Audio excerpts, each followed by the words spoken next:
Be sure to hop on over to the Spiritual Broadcast Network. It's the go-to place for all things spiritual. You'll discover internet television shows that you won't find anywhere else.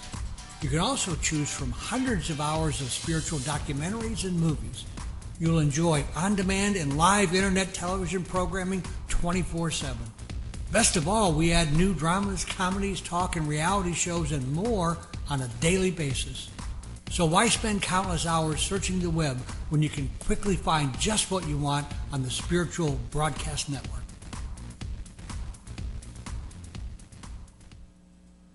Good evening. Welcome to the Vortex Sarasota Show. I'm your host, George Lewis. I've got a superb guest tonight. We've been trying to get her into the studio for several months. She's all over the world teaching and doing sessions.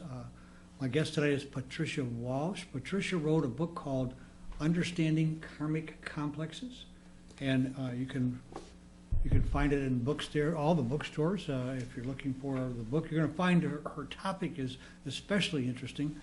Although she's been involved with astrology for many years, we're going to talk tonight mostly about past life regression. And in our chat before, we find we have some similar kind of teachers in our past. So welcome, Patricia. I'm glad to have you on the show. Thank you. Yeah, my pleasure. I really have been looking forward to this chat. You know, and your book is like, you know, when you read a book, there are a lot of people out there writing books these days, and a lot of people, you can tell who the real deal is. Mm-hmm. And I can see why you're so busy. You're definitely the real deal, and you know your stuff tremendously. Before we get started, I know my viewers would like to know more about you, about who you are. Maybe you can give us a short bio. You know, what was your family life growing up? Where'd you grow up, and how did you get involved with this kind of work? Okay. I grew up in Bridgeport, Connecticut. Bridgeport. But I don't say it that way now. I grew up in Bridgeport, Connecticut. I was adopted, actually. Oh, really? Yeah. And that actually, if we had time, I would tell you the story, because there's a lot of spiritual influences in helping me not only recover some of the earlier memories, but also bring healing to both families. My mother that gave me up and my adopted parents. So you've actually had contact with them? Yeah, oh, that's fantastic. Yeah. Oh, it was a really interesting story. I bet. And I would say, I wouldn't say it was a normal childhood, in that I think that I was, or I know that I was always, I think like a lot of people in our mindset or in our spiritual state, we find ourselves in families that don't reflect anything that we value or that we're in tune with or what we think. So for myself, since I was young, I was in touch with my inner teachers. That started about 15, 16. And then, as we were talking before, I cut my metaphysical teeth on the Alice Bailey work, right? The theosophical work from the Lucis Trust in New York City. I did some work with them down in New York, and then took my own teachers, worked with me a lot, had many amazing people show up in my life. One guy who was present when Jane Roberts did all the Seth channeling up in Elmira, just had him on New a York. show. No, this is a guy that, well, I don't know who. There were several people. His name is Bob. Oh, okay. And he was one of the kind of students sitting in that, and he became a teacher of mine, but in a very informal way. And he's the one who actually introduced me to my inner voice and my inner teachers. And Seth, of course, was also important to me, too. I love the Seth work. Seth had a huge impact on me. Yeah, I love Seth's language. That was really early in life. Oh, yeah. Yeah. Yeah, me too. It was like, 16, I think, 15, 16. I ran away from home when I was 16 to find myself, traveled with the carnival cross country. Yeah, I had a lot of adventures. I've been adventurous since I was young. Well, you're a world traveler now. I haven't stopped since I was 15. I mean, I lived. Right on going. Yeah, really. I guess I found ways to always kind of live out my Sagittarian nature, which is on the road. Very cool. How about your spiritual life? What did you get raised as, or did you? Well, have I was any- raised Roman Catholic, Roman and I Catholic. was actually quite mystical. When I had the sacrament of confirmation, the fire of the Holy Spirit came through me. I literally froze. I think I was the only seventh grader because everybody wanted to go for pizza, and I was, everybody is talking after, well, let's go to pizza and this and that, and I was still in this spiritual state that. So, that's kind of the way I grew up. I grew up in a kind of alternate reality. Well, that is true. Christianity really has that mystical Yeah, quality. It just, absolutely. the 3rd century and the Council of Nicaea just did away with all of that. Yeah, So, yeah. So today, tell us what you do today. You kind of live in 2 worlds. You teach evolutionary astrology. Evolutionary astrology, and I lecture a lot at the professional astrology conferences and Give us a workshops. quick idea of what evolutionary astrology is. Okay, so evolutionary astrology is a paradigm of astrology that was founded by Jeffrey Wolf Green. He had a pioneering book called Pluto, The Evolutionary Journey of the Soul. So evolutionary astrology is what we would call Plutonian paradigm, meaning it uses this planet, or planetoid, it's now known as, Right. as a baseline in the chart to indicate the soul's journey and the force of evolution upon the soul, along with the lunar nodes, which then indicate the kinds of past life experiences and past life conditions that the person has experienced. So the basic premise of evolutionary astrology is to understand that it's not just this lifetime. We don't come in as a blank slate. Right. There's a preconditioned consciousness coming in with certain likes and dislikes and fears and phobias and all kinds of things, and you can see that in the chart. So Jeffrey's paradigm really brought forward, in fact, I would say his paradigm evolved the field of karmic astrology, which up until that point, I don't want to get all technical. Right. So that's basically was Jeffrey's contribution, which was back in the 80s into the 90s. Does that use a lot of archetypal things, like Jungian stuff, as far as in that part? Yeah, I mean, it presents, evolutionary astrology presents a very deep psycho-spiritual understanding of a person from the level of their soul's woundedness, how that's affected the psyche, how it's been brought forward through many lifetimes. So yes, it would embrace and incorporate, all of the transpersonal forms of psychology as well as spiritual understanding. Right. And you got involved in deep memory process? Yes. Tell us about what is deep memory process? That was founded by Roger Woolger. He wrote Other Lives, Other Selves. In fact, Roger Woolger is considered the grandfather of regression as a therapy. Was that before Weiss's book? Before, yeah. In fact, Roger was asked to write the foreword to Brian's book years ago. Right. Roger was a Jungian.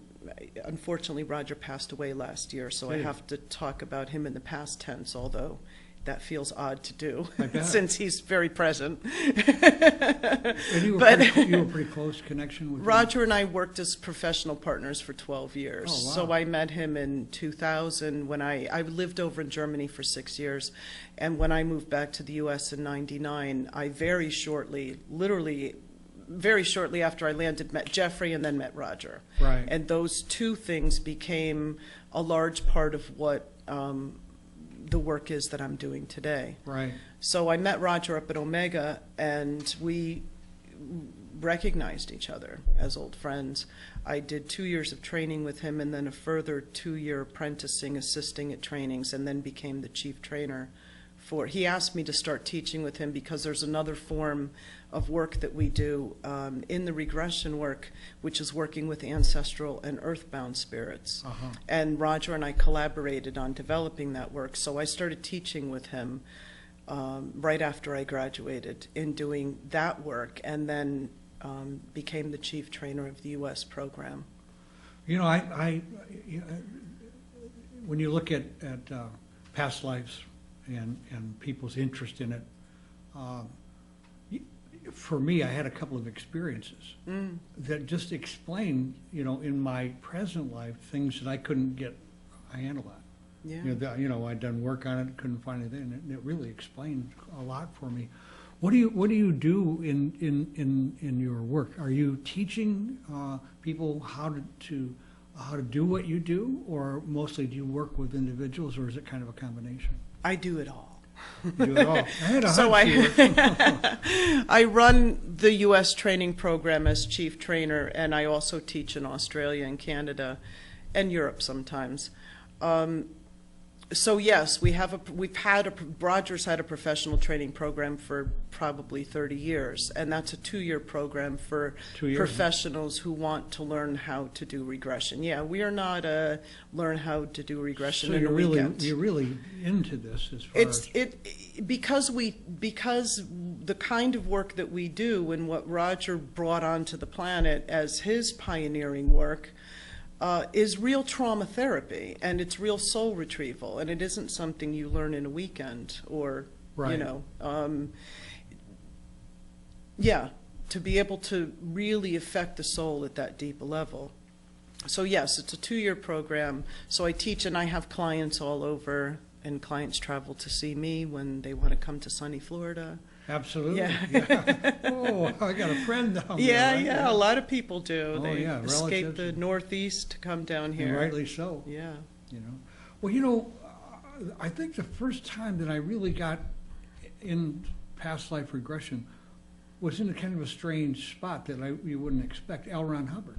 Mm-hmm. I don't know if you're familiar Yep. with his work, Yeah. but that's where he ended up. Was Right. it all he hadn't planned it, but it ended up in past. Don't they lives. call that auditing? Yeah, Yeah. they call it auditing, Yeah. but it's the same kind of thing. Yeah. Except it kind of like went a little wacky, a lot wacky. So, but I don't want to cast dispersions on past life regression, because it's really important work. Well, there's a lot of, here's the distinction. There's a lot of different levels at which regression can take place. Right. And I've listened to your language as you're talking, and you're referring to it from your, perhaps, and it may not be your only experience, but that auditing level that you would get is a mental level of regression, where you recall a story, maybe you see scenes, things make sense. And that's mostly the level that hypnotherapy works at, although I'm not going to qualify that that's the only level it Right. works at. As you know from the theosophical teachings, or even any of the Vedantic teachings, we have more than one subtle body. Yes. We have an emotional body, we have a mental body, we have a spiritual body, and so on and so on. Right. All of those carry some skharas. All of those bodies carry imprints. So, and there is a patriarchal bias that's been on our planet for the last, 5, 6, 7,000 years. Just a short time. Yeah, just a short amount of time, that basically would say that mind is superior to everything else. Yeah, and it's like, And it's not. no, not close. So mental level only, which unfortunately happens to be, I think, a pathology of our current society, that is so hyper-materialist and hyper-rationalist, thanks to Descartes. Yeah, That I think, therefore I am. Yeah. Right? Excuse me? So we have this bias towards mental level only, and that's superior. Again, it's not, we do amazing things with our mind, and we can change our physiology through changing our thinking. But in deep memory process, we deal with all of the subtle bodies. So we Right. deal with the emotional body on its own level, the physical etheric body on its own level, the mental body on its own level, and the spiritual body Wow, on that's its own very level. interesting. And in that way is where that's why I say when we enact trauma healing, we're working with all of those bodies. And the effect of that is basically Roto-Rooter. It's not just the cathartic, it's not just the mental aha catharsis. Right. There's quite frequently deep emotional catharsis. There's deep body changes that happen because we work to bring up the memory on all of those levels and resolve it on all of those levels. Well, you're absolutely right when you say mine was a mental thing, because when you explained it, it was about imagery. Yeah. It was that's all the depth that I got with it. But I mean, I've personally done regressions, not only just facilitating them, but myself. One of my first major regressions, my body told the complete story. I didn't have one picture. I didn't know who I was. I didn't know anything. But the body memory came out, and to me, that comes out as a feeling, as a sensing. Everything. I mean, well, you can have everything happen in regression. In my case, I was in the middle of torture, so yeah, my body was remembering the whole thing.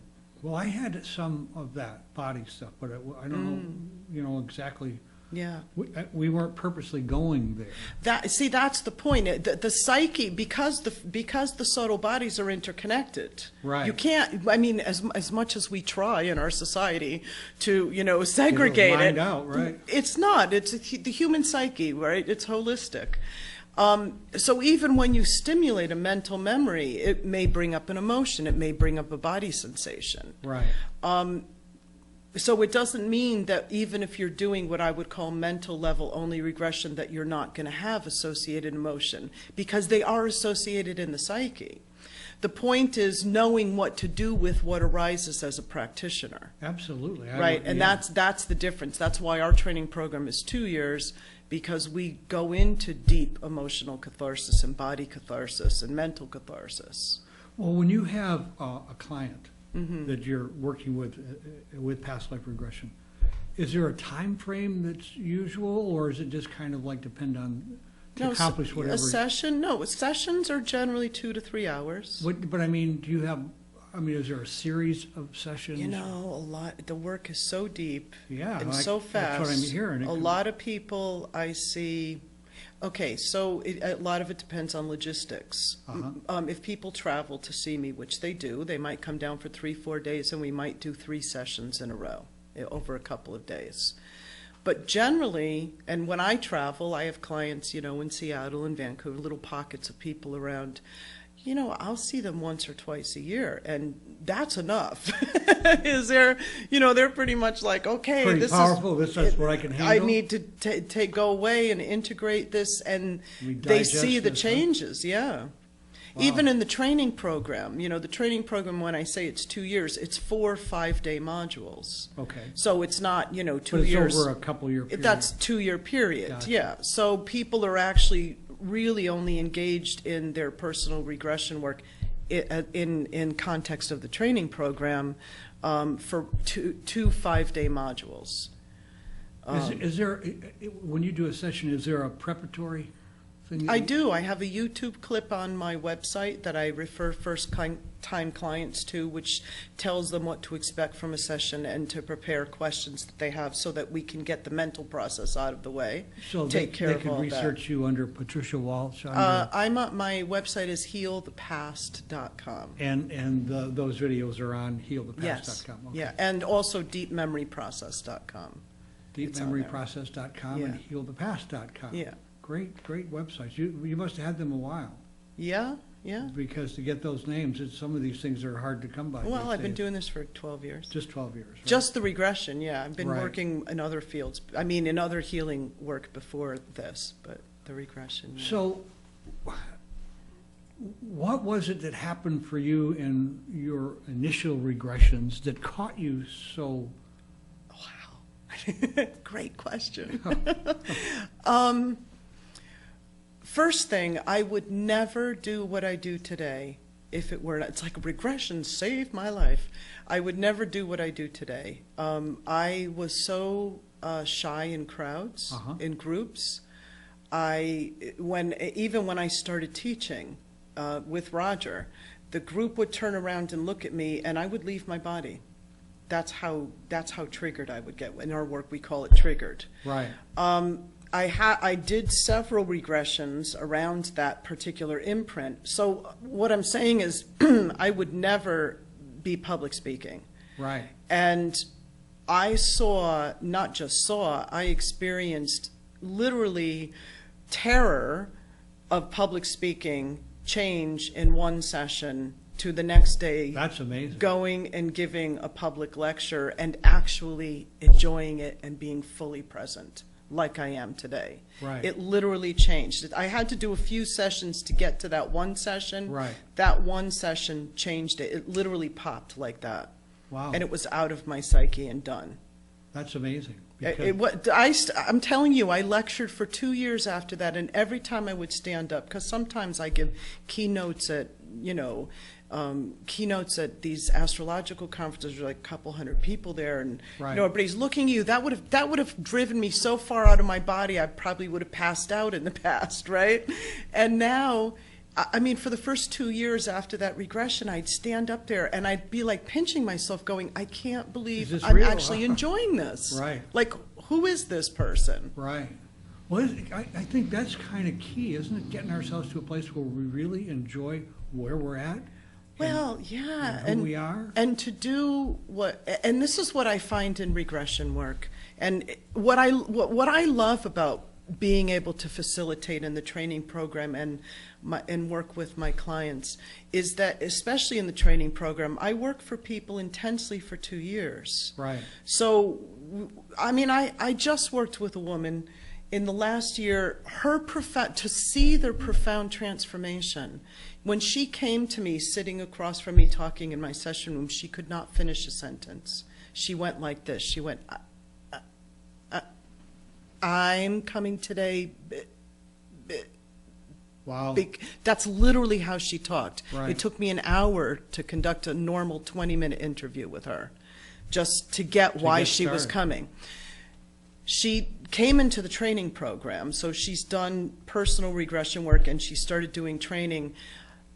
I saw her 2 months ago, and this is only in a year. 2 months ago, she gave her first public lecture. Oh, wow. And when you see her today, she is a totally different person. Huge transformation. There's nothing more satisfying, there's nothing more sacred than that. To be able to witness and to be able to midwife that kind of process for people. So for me, what I feel is that we are all here to get to our authentic selves. And there has been, just look at human history. We've all been wounded so deeply in those places that are the very gifts we've come here to bring. Right. So, many times people that are meant to public speak have horrible fear of it because all of the memories of being, persecuted in front of the crowd or having your head chopped off or whatever it is. I have my own stories in that regard.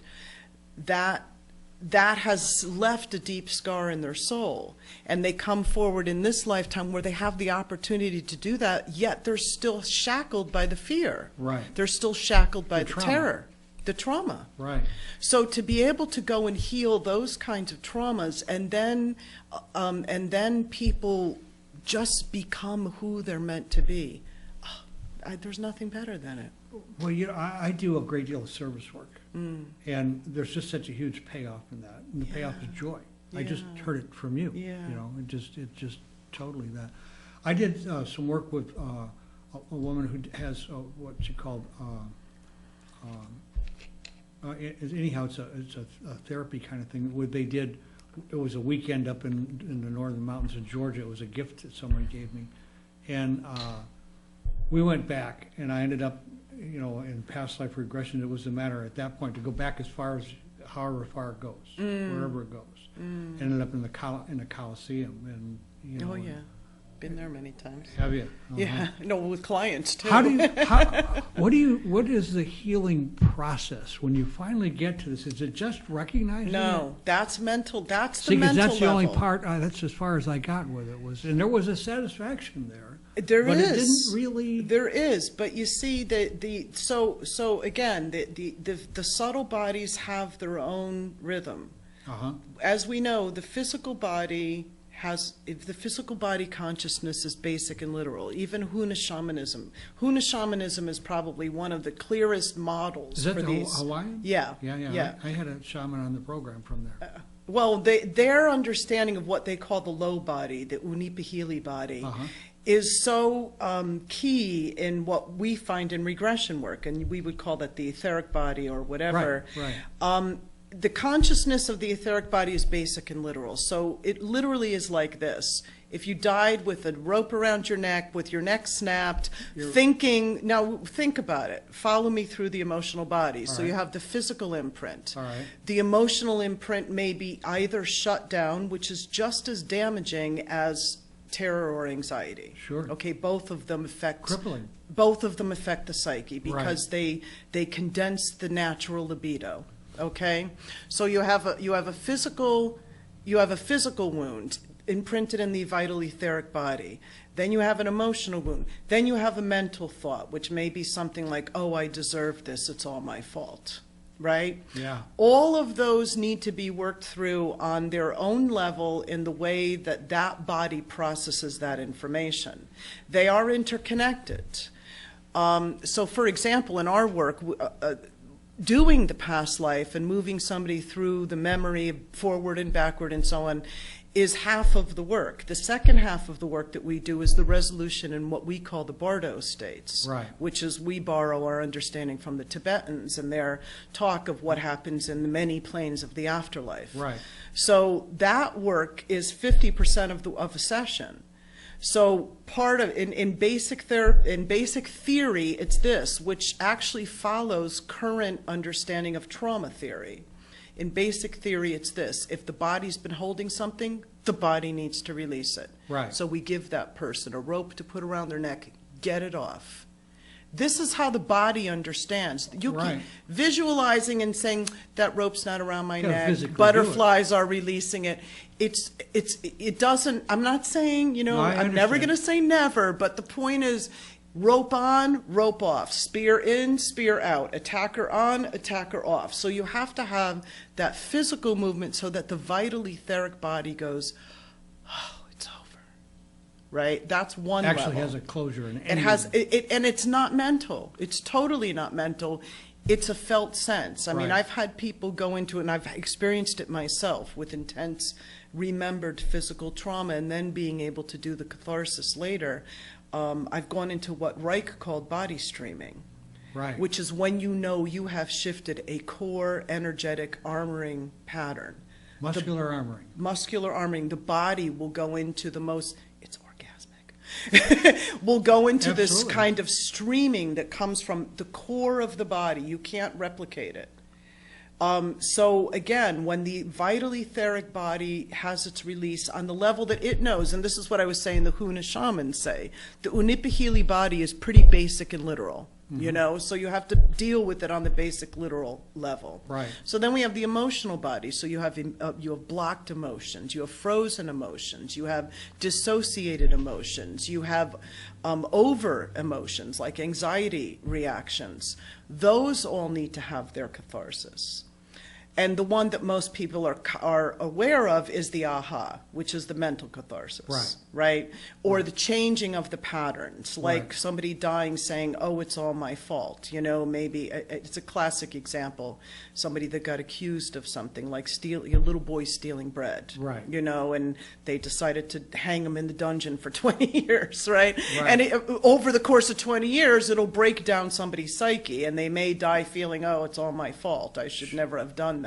So they just take that and it multiplies and come back the next time. And then it continues to be exactly what I wrote about, a karmic complex, which becomes the foundation of, you know, many psychological complexes, as well as, again, the point of the physical catharsis that I'm saying, just like we can change mental patterns and, let's say, emotional patterns of depression or anxiety. I had anxiety attacks this life. Like severe anxiety attacks. Well, especially if you're talking about your fear of public speaking. Yeah, well, no, the public speaking didn't bring things. You want to know what brought anxiety attacks? Sure. Planes, trains, automobiles. Really? And I'm a Sagittarian. Wow. And I was a world traveler. I have been a world traveler for 20, 30 years. And vehicles brought that on? Freaked me out. Wow. Right? So I tried to take some, you know, calming things, meditation. I saw a psychotherapist. I did psychoanalysis. I saw a psychiatrist. They tried to give me antidepressants, which actually gave me panic attacks. And the point was, I was not going to limit myself. Right. You know, because I recognized how quickly the panic attacks can cause somebody to become agoraphobic or resistant to the very thing that causes the fear. So I made up my mind that wasn't going to happen. When I found regression therapy, or when regression therapy found me, Right. and I didn't even go looking for it, my psyche went there, I was instantly in a boxcar in Austria. I was a young 14-year-old Austrian boy. Wow, there's a connection. I was pushed onto the train when they collected up people in the ghetto, and I died of panic and suffocation on the train. So now don't tell me you had to go get in a train and work your No. way out. No, How but did, I how did. did you actually do that, then? When I was in the regression, that's what I'm saying, in the regression, During the the memory regression, came. Yeah, okay. the memory came. And so the thing is, as the interesting part of the story is that I didn't even, as a spirit in that life, I was a 14-year-old boy, I died in the train of fear and panic, and everybody, I probably suffocated. Right. You know, I don't even know exactly what happened, except that I was in the corner like, like that. When I died in that life, as a spirit, I never went to the spirit world. I stayed with around. all the people. They all went into the gas chamber, and then we all stayed there. Wow. So, and this is the point. This is where shamanism works in our work, and our work works in tandem with shamanism. And the understanding that we get from the Tibetans of their Bardo afterstates. The soul can and does fragment, and that portion of my soul that fragmented stayed in that cloud of fear and terror with the whole group of people at some concentration camp in Germany. So there was a piece of you still There was a piece of me stuck there. And until we did that, and that's why every time I was in a situation that just reminded my psyche of enclosure. Sure. But transportation enclosure. Sure. Cars, planes, trains, automobiles, that was Didn't it. bring all that up. It brought the whole thing up. And that's how we live our karma. We feel the fear, we think the thoughts, we even experience the physical pains of our past life selves, but we frequently don't know the story. Right? So when you use the word karma, you're kind of using it in a different context from Well, what I could most say, people think. well, you have to really break down what is karma. Right. That's what my next question was Yeah. going to be. Is break it down for me. How do you? Well, how do you- in our work, we would say there's two, and this comes from Vedantic teaching, right? Okay. This is basic Vedanta. So karma comes off the root of the word we know is actions, to do. right. But there's components of karma. Uh-huh. And in fact, Vedanta breaks down something like 13, 14, 15 different kinds of karma. But there's two components of karma called samskara and vasana. Right. And these relate most closely to regression work and what we find in regression work. So generally in regression work, we are working with the samskaric imprints and the vasana imprints, which are deeply emotionally charged, laden thoughts that hold complexes, and samskara, which can loosely translate to wound to the soul. So those two components of karma are part of what carries forward. Like I said, that rope around the neck that I was talking about before can carry forward in neck, ruptured discs Sure. in the current life. Sure. All kinds. You of can problems. heal it by doing this. Trust me, I've seen it. And you do that in the regression. In the itself. regression, yeah. But I'm saying that once because of the vital etheric body is carrying it, and you get the vital etheric body to make that, I've seen all kinds of things reverse on the physical level. So when you talk with people about their regression, almost always it's about something that was done to them. Yeah. How about the other side? Oh yeah, no, we cover all of Because it. that's got to be huge. I mean, I've done some work with some guys from Vietnam, and it wasn't about what happened to them. It was about Yeah. what they did. Well, I actually have had I consider it, I consider it a sad and good fortune to have worked with veterans from World War II, Uh-huh. Vietnam, Iraq, Afghanistan. So I've seen all these different generations. It's amazing. And not just in this country, but in Canada and Australia. So, the imprints of war are certainly, we've been doing it for how many thousands of years? Forever. It's Since a day one, collective. huh? It's Yeah. a collective imprint. Yeah. What I find in regression work is that many times our victim lives come to the surface first. Right. Because it's kind of like in just the way we are as people. Hiding the We rest can, of us. well, we can accept victims more than we can accept perpetrators. Oh, absolutely. Right? Yeah. But in the course of regression work, it becomes very clear that, say, for example, a deeply embedded victim conscious or complex Right. often has at its core one perpetrator life where the person stood at the end of that life in some way and said, I'll never do that again. I'll never have that power. So they did I'll the never opposite, have the other that end of this- responsibility. So then the soul creates 20,000 or 200 victim lives. So yes, in regression work, it's an onion. So we peel away at that. But the interesting thing is some people's perpetrator comes out immediately, and their shadow side is the vulnerable hurt part. Ah. Do you know what So I it's mean? just- yeah. It's really, I'm not going to say it's equal in regression. Most of the time, like first layer that people are peeling off are all of their wounds of victimization. Right. Right? They will always get to some life where they were the one chopping off heads, or they were cutting out babies' hearts, or they were doing whatever All it the neat was. stuff. Yeah, and all the fun stuff. It will always come back to that point. But we also, that we would call shadow work. Right. Right, and in our training, in our 2-year training program, there is an advanced module for students that is specifically shadow. I've done a great deal of shadow work in this life. Yeah. Nothing really back into the past lives.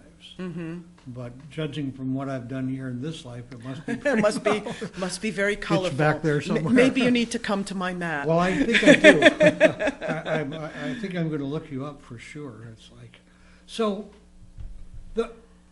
one of the things that interests me when you talk about these different bodies is, was it Roger, what was the name of the fellow? Roger? Wolger. Yeah, he wrote his seminal book, which, like I said, actually put regression therapy on the map as a valid therapy. And he was a Jungian. where did he find? He was a Jungian, Okay, and Oxford scholar. okay, He did the classic route of, cognitive behavioral. right, And then trained at the Zurich Institute, Jungian, and graduated as a Jungian.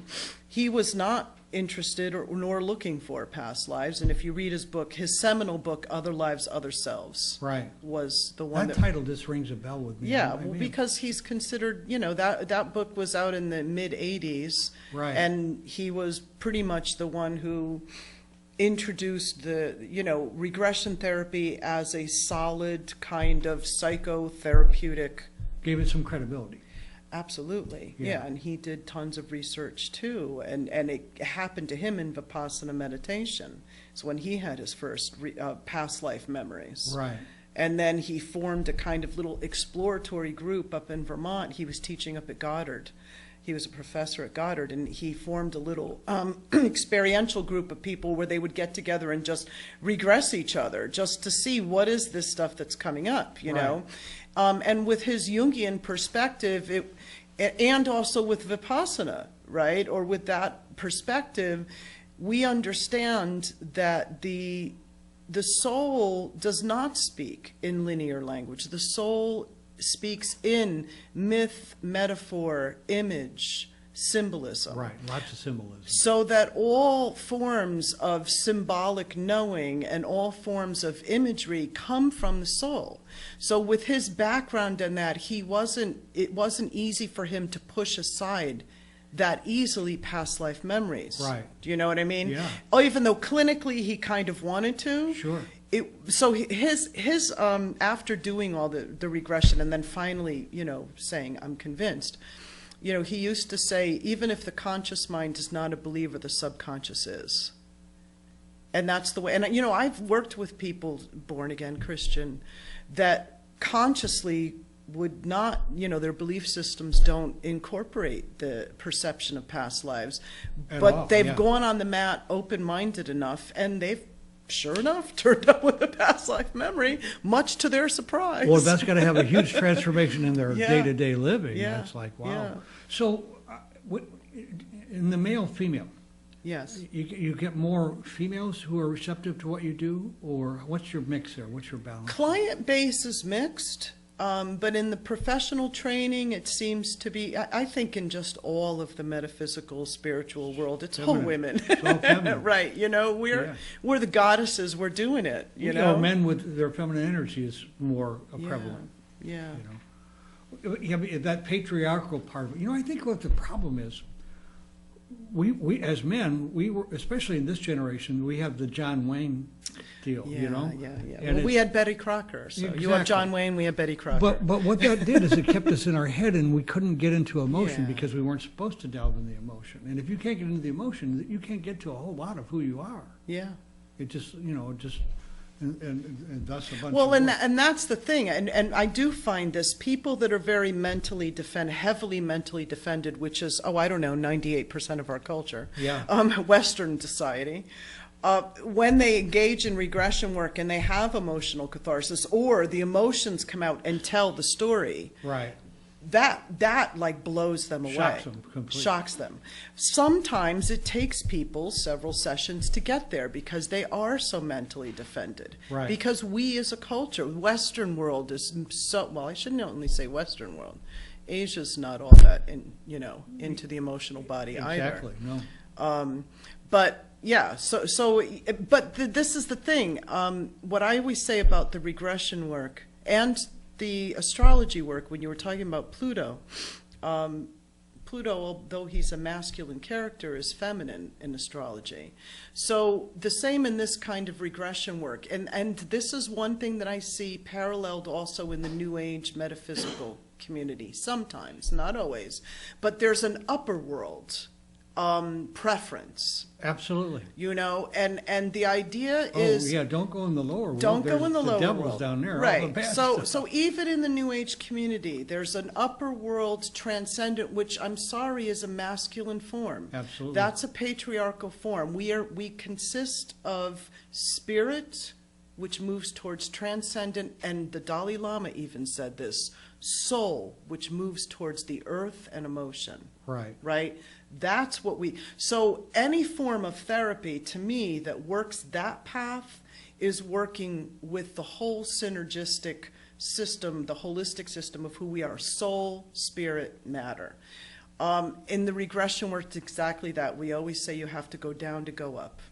And we do it in our work in one single session. Somebody will descend into their fears, their phobias, their panics, their wounds. And by the end of the session, we go through the middle bardos. We rework those traumas, which then causes a natural evolution.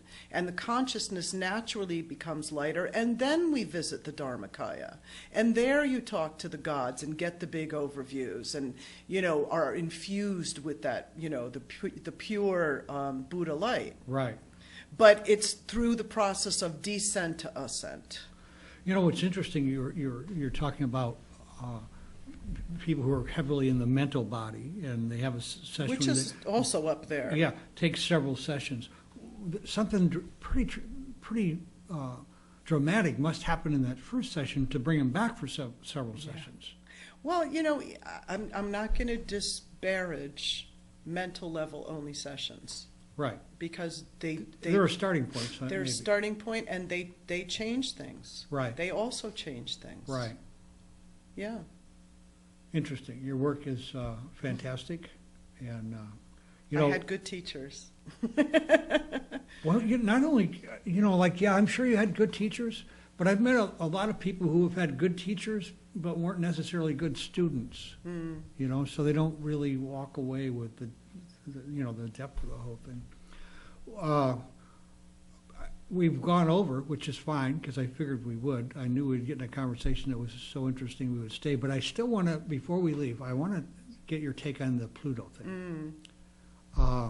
You know, one of the things that interested me was because when Pluto was first discovered, they called it a planet. Yeah. And, you know, astrology just kind of wrapped itself around it, and there were a lot of books written, and then all of a sudden it's not a planet anymore in the last, what, 20 years or 25 years? Oh, that's only Less recent. than that. It's like 5 years. Yeah, or very 4 recent. years, yeah. Yeah, Yeah. okay, it's that. So how does that discovery affect, you know, this whole the teaching that's around, you know, Pluto? How does that? What's the Okay, effect well, of it? that question follows very nicely on what we were just discussing, because mythologically, as we know, Pluto is the lord of the underworld. Right. Persephone is the one who becomes both an upper world figure and an underworld figure. She's the one who actually becomes the shaman. Right. Because she and Hermes are the only two mythical characters that can travel between the two worlds. Right. So Persephone originally was an upper world goddess, the maiden of spring, and then she's forced to make the descent. Uh-huh. Exactly what we're talking about. Right. Right. Right. And so she is actually quite a symbol of the soul and the journey of the soul.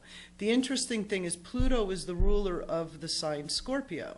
And if you know, the Scorpio glyph is this M, like this, right? With the upward pointing thing. Mm-hmm. So my take on the meaning of this is that you need to make the ascent, the descent, the ascent, the descent, the ascent, the descent for the final resurrection, right? That's what the permanently upward pointing tail is about. That is really what Pluto's about. Now, Pluto having been cast out in the astronomical world has not affected the astrological world. The astrological world has already understood that the impact of Pluto on as a symbol of an awakening of collective consciousness to this principle of underworld and upper world, and that we exist in both and need to work on both. The interesting point of Pluto getting thrown out, though, I think is a little bit of collectively our rejection of that whole principle. Right. Right? Oh, that's interesting. Now, the interesting thing, though, also is that Pluto was discovered exactly when Jung was developing depth psychology, Jung and Freud. Right, oh, okay. 30s, right? This is when they were... A lot of stuff was going on in the 30s. When they were probing the depths of the psyche. So Right. we know that there's not only an individual implication, but a collective implication. Pluto as a symbol represents us plumbing our depths. So are we ready as a society? Are we not ready as a society? It's a little edgy there. And I think it becomes, you know, that's part of the ambivalence of what's been represented. As far as astrologers are concerned, that's already squarely been revealed within our psyche, and it's a principle that they continue to work with. Got it, right. The other thing that's funny, though, about it is Pluto itself, Pluto and Scorpio, are the archetype of loss, betrayal, and abandonment. Right? Right. So Pluto gets abandoned. Like, he's used to it. We've done this. I mean, he's the archetype of loss, betrayal, and abandonment. So, yeah, you might as well cast him out. Right. Betray him. Go ahead. He's used to it. Fantastic. So one other question. It's obvious that you've done a lot of personal work. Yeah. Or at least... A couple hundred in my own lives. I'm sure. Has that stopped? No. That's a kind of an ongoing process, isn't I it? love it. I mean, I fear it and I love it at the same time. Oh, I totally understand that. Yeah. It's like...